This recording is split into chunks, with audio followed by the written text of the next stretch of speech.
함께 신앙 고백하실까요? 나는 전능하신 아버지 하나님, 천지의 창조주를 믿습니다. 나는 그의 유일하신 아들 우리 주 예수 그리스도를 믿습니다. 그는 성령으로 잉태되어 동정녀 마리아에게서 나시고 본디오 빌라도에게 고난을 받아 십자가에 못 박혀 죽으시고 장사된 지 사흘 만에 죽은 자 가운데서 다시 살아나셨으며 하늘에 오르셔 전능하신 아버지 하나님 우편 앉아 계시다가 거기로부터 살아있는 자와 죽은 자를 심판하러 오십니다. 나는 성령을 믿으며 거룩한 공교회와 성도의 교제와 죄를 용서받은 것과 몸의 부활과 영생을 믿습니다. 아멘. 로마서 7장 4절입니다. 그러므로 내 형제들아 너희도 그리스도의 몸으로 말미암아 율법에 대하여 죽임을 당하였으니 이는 다른 이 곧 죽은 자 가운데서 살아나신 이에게 가서 우리가 하나님을 이하여 열매를 맺게 하려 함이라. 아멘. 자, 이제 로마서 7장까지 건너왔습니다. 로마서 6장 세례를 통해서 우리 옛사람이 예수님과 함께 세례를 받고 또 그 세례로 하여금 예수님과 함께 우리 옛사람이 죽었습니다. 다시 말하면 옛사람의 죄가 죽었습니다. 이 말이에요. 율법의 저주에서 속량받았기 때문에 율법의 저주에서 예수님의 십자가로 말미암아 해결이 되었습니다. 또한 예수님의 십자가를 통해서 우리 옛사람도 죽었습니다. 죄도 끝났습니다. 이게 십자가의 사건입니다. 그래서 6장에서 로마서 말씀을 했던 거예요. 그래서 죄 싹슨 사망인데 우리 주 예수 그리스도 그 하나님의 은사 있죠? 우리에게 뭘 줬어요? 영생 줬다고 그랬잖아요. 그리스도 예수 우리 주 안에 있는 영생이라고 그렇게 말씀을 했어요. 그러니까 이 말씀이 23절이 끈절인데 로마서 6장 1절부터는 바로 예수 그리스도와 함께 세례에 관한 내용으로 죽음 얘기를 했던 거예요. 그리고 나서 다시 한번 로마서 7장 이 내용이 왜 중요할까요? 자세히 한번 봐보세요. 형제들아, 이 말은 예수 그리스도 안에 있는 거듭난 그리스도인들 우리에게 무엇을 깨닫게 하냐면 법 아는 자들에게 말하겠다는 거예요. 법이 뭐냐? 법이라는 것은 사람이 살 동안 법이 그 사람을 주관해요. 그죠? 맞죠? 근데 죽었어. 그럼 그 법에서 벗어나는 거죠. 맞습니까? 다시 한번 잘 보세요. 자, 법이라고 하는 것은 살아 있을 동안만 법이 그 사람을 관리하고 주관하고 또 법에서 어긋나고 법을 준행하지 아니하면 그 법에 따라 죄인이 되고 또 죄에 대해서 심판을 받고 또 그 법에 따라 정죄를 받는 거예요. 그게 법입니다. 근데 그 법은 누구에게 적용하고 있어요? 죽은 사람에게 적용을 하는 거예요. 누구에게요? 살아있는 사람. 잘 들으세요. 법이란 것은 죽은 사람은 법에서 끝나는 거예요. 지금 우리가 법정 문제에 관해서 계속 논하고 법정에 들어가고 나가고 여러 가지 법의 심판을 받는 중에도 그분이 죽어버렸어요. 어떻게 해서 죽어버렸어요. 심장마비로 죽었던 교통사고로 죽었던 어떤 모습으로 죽었어요. 그러면 지금까지 진행해온 모든 법은 죽음으로써 스톱이 되는 겁니다. 끝나는 거예요. 그러니까 법이라는 것은 살아있을 동안만 주관한다. 그래서 한 예로 7장 2절을 잘 보세요. 남편 있는 여자. 그러면 남편이 생존 속에 있어. 그러면 혼인신고가 돼 있죠. 그럼 법으로 두 부부로 묶어놓은 거예요. 무엇으로? 법으로. 근데 남편이 죽었어. 그럼 남편에게 묶여져 있던 법에서 끝나는 거예요. 그 법에서 벗어나잖아요. 왜요? 죽었잖아요. 누가요? 남편이 죽었단 말이에요. 그래, 남편이 살아있을 동안에는 법에 묶여 있다가 남편이 죽었어요. 그래서 3절 그 상반절에 만일 남편이 생전에 있어요. 예, 살아있다 이 말이죠. 살아있으면 법에 의하여서 부부가 되어진 거예요.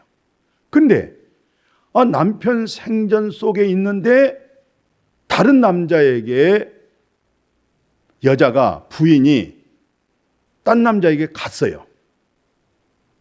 그러면 뭐예요? 그것을 음녀라고 그렇게 말씀하는 거예요. 이 설명이 무슨 뜻이냐면 만일 남편이 죽었어요. 그럼 법에서 완전 자유가 되어지고 해방이 되어지고 남편에서부터 이제는 온전한 법에서부터 자유권이 되는 거죠. 왜요? 죽었으니까. 다른 남자에게 결혼했어. 그래도 음녀가 될 수가 없는 거죠. 남편이 죽어버렸는데. 그러니까 남편이 생전 속에 있을 때에 다른 남자에게 갔을 때는 그것을 음녀라고 말을 하고, 남편이 죽었어. 그리고 나서 다른 남자에게 결혼을 했어. 그것 때는 음녀가 될 수가 없다. 그 무엇으로 증거하고 있어요? 율법으로 말을 하고 있는 거예요. 그러면 오늘 이 놀라운 3절의 뜻이 오늘 4절에서 설명을 하는 거예요. 오늘 이거 꼭 깨달으셔야 돼요. 이게 아주 중요한 율법과 복음, 옛사람과 새사람, 이 부분을 알아지는 거예요. 자, 보세요. 내 형제들아, 너희도 그리스도의 몸으로 말미암아 율법에 대하여는 죽임을 당했다는 거예요. 이 말이 무슨 말인지 아세요? 예, 다시 한번 그 상반절에 보니까 그리스도의 몸으로 율법에 대하여 죽었다 이 말은 우리 속사람, 우리 옛사람이 누구예요? 내 남편이 누구예요? 옛사람이 나의 남편이잖아요.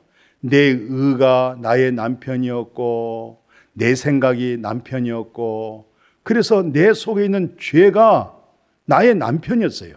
그 죄가 나를 이끌어 간 거예요. 예, 죄에서 벗어날 수가 없는 거예요. 그런데 내 속에 있는 남편, 예, 나를 지배하고 있던 죄가 그리스도의 몸으로 죽어버렸어요. 율법에 대하여 죽었다 이 말은 율법을 통해서 나를 볼 때 나는 음녀란 말이에요. 간음한 사람이란 말이에요. 하나님 위에 더 좋아한 것이 너무 많았어요. 예, 나를 사랑했죠. 물질을 사랑했죠. 탐심과 욕심, 이기적인 거 전부 그것이 나의 남편이 되었잖아요. 그것 따라 살았죠. 그 남편 따라서 먹고 마시고 안락하게 살았죠.